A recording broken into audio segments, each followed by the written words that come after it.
Hello, my name is Dr. Sinead McCoole, and I'm coming from Ireland to this conference and to talk about the feminist imaginary.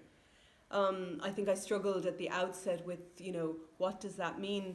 And when I came with my my sort of piece of literature, I suppose it does fit into it. It's this idea that it's a beautifully designed program that was a Eucharistic Congress that took place in Ireland. So that was with the Catholic religion. It was a mass demonstration that happened, and through the document you can see the hierarchy of the Catholic Church, but also of Ireland of the time, and that as you go through the processions between the religious leaders and also of the people that were running the country, the politicians, women come at the end, and they're not really identified. It's just women.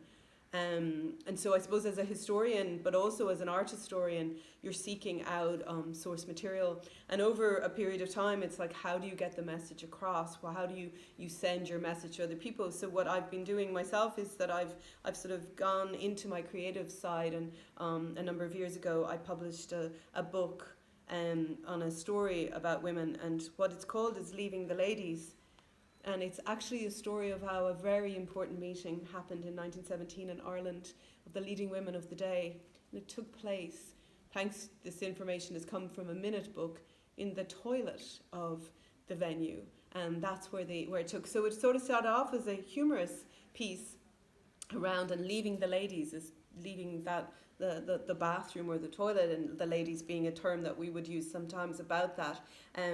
Instead of the women's room, we would call it the ladies' room. And then it's also about how once you enter a movement, and to leave that movement, and it's about the underscoring of it is that at the time the women's movements were often occupied by women who didn't have children, and the women who joined them, the younger women, they were looking for opportunities to be educated. But once they entered into marriage, their husbands would take them out of those movements and religion. So it was the idea that if they needed somebody to guide the women, that they would be advised by the religious. So these two tie together, and I suppose in the feminist imaginary, for me, it's like how you look through older documents in order to understand what are you trying to tell younger people. You're talking, for me, this book was about explaining to people the importance of voting, the importance of influencing legislation, and not to take for granted that in some countries it's only been 50 years in which people have had legislation.